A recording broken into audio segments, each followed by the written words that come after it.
Deal or no deal? That question still persists. Let's try and get some conclusive answers now. I'm joined by Principal Secretary in the Ministry of Foreign Affairs and International Trade, that is Dr. Engineer Karanja Kibicho. Thank you very much for coming, and hopefully we'll get some answers to these questions. I'll just get right into it. Is there a deal or not? Thank you, Nancy. I know you are in a hurry to get the answer, but I must congratulate you for the award in the last 2 days. Thank you very much. And straight to what you are asking, because I see this question is being swallowed into a lot of jargon. There wasn't any agreement signed in Uganda during the state visit of President Kenyatta. So nothing at all was signed? Not an MOU?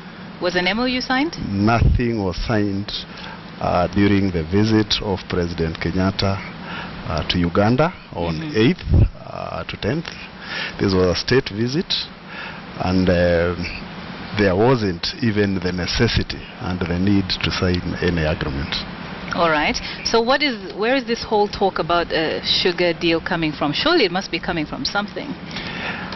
I think for those people who have been following discussions, and before I put this into context, I still want to re-emphasize there wasn't any agreement signed, and I think it's because as government we are going ahead to explain our trade relations with Uganda, which is to the advantage of Kenya.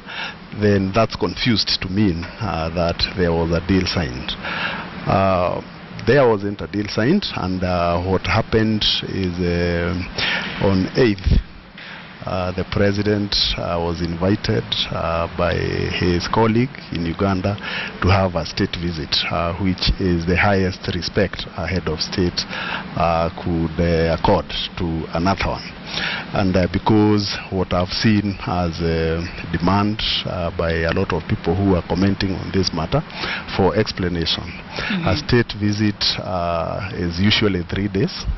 The day of arrival, if you arrive before 6, you will be received and inspect a full guard of honor. There will be a 21-gun salute. The following day you will go to state house of a country, or whichever name they give the office of their head of state. I'm sorry, I just want to take us back to this sugar issue. Yes. So you've said that there was no deal, but what is the situation with regards to importing sugar sugar being imported from Uganda as it stands now? Yeah, for some time. Because Uganda is a member of EAC. Yes.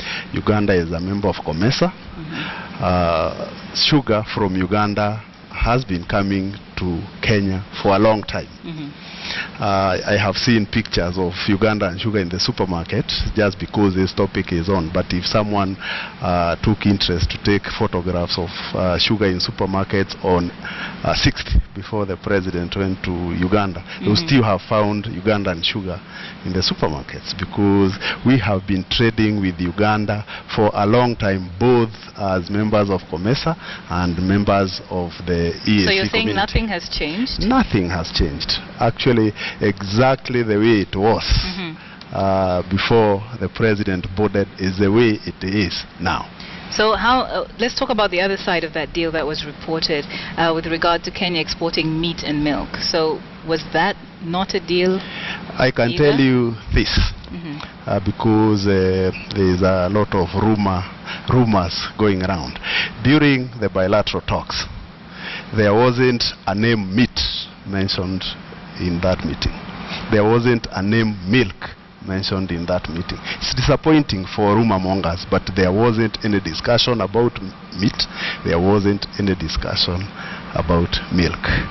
So there is no deal either way, whether it's about sugar, whether it's about meat and milk. There's no deal.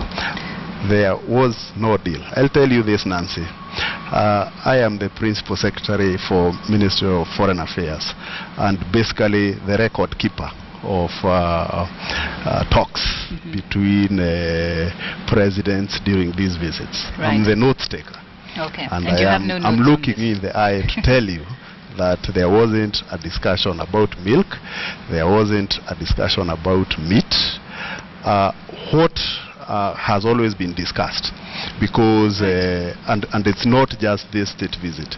Whenever the presidents meet, and you have seen for the last few trips that our president has made, he's always going along with the business community. And before we travel to any country, the business community will have told the president what issues they are really concerned about. And we expect the same thing would happen the other side. We would expect that whenever President Museveni would have a meeting with President Kenyatta, there would be issues that the business community in Uganda would raise, so that they are raised with our president.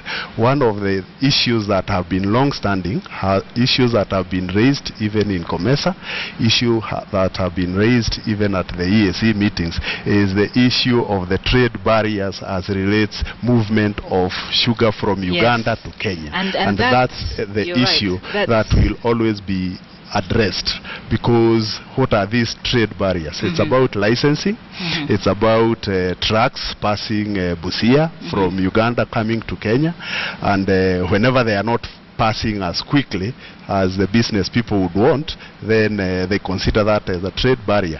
And therefore, whenever the presidents would meet, then these issues, not just milk, there will be issues about cement, there will be issues about eggs, there will be issues... Well, even as we talk about that, let's just bring it back now, because the sugar industry in Kenya has been ailing for a while, since 2002, when we had these protection policies. We're not seeing much change. In fact, Kenya is still the most attractive place to export sugar to after the EU, because the production costs here are so high, highest in the region. So in light of that framework, what are we doing to revive the sugar industry? Or how long are we going to continue protecting and having consumers pay for that protection, because the cost of sugar is still very high, and yet the cane farmers are not benefiting from this situation either? What is the way forward for this industry? The reason why the production cost is high is because of the method of producing the raw material. We know that almost 98% of the cane produced in Kenya is through rain-fed agriculture, and we also know that the kind of farming we are having here is small-scale farming, and we also know that because the sugar industry is one of the oldest industries in this country, that the kind of equipment that we have are very obsolete. And we also know that because of the competition that we have had in history, we have improper spacing of these factories, and therefore when it comes to productivity, because they are getting the cane from the same farmers, then we have a challenge.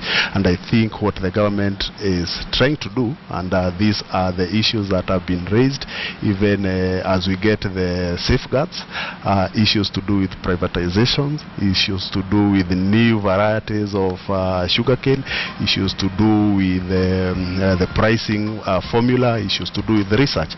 And I think if you go to our report on what are we doing to make sure that this is overcome, out of the 10 issues raised, we have knocked off almost 6.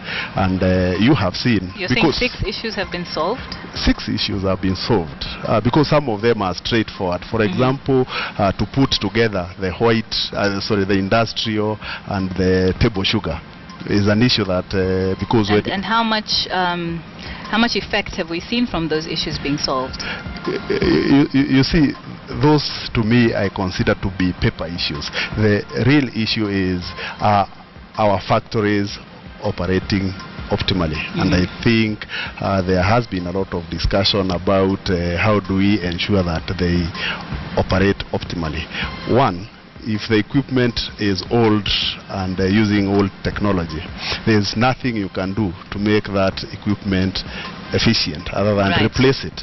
And the cost of phasing them out is very costly. The government has, of course, given the first aid to this ailing sector.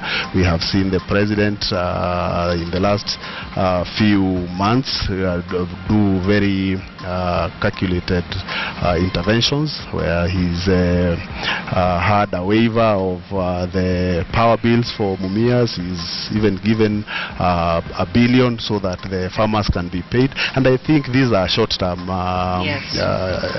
but the long-term, because if you look at where do these factories operate efficiently, they are in the hands of the private sector.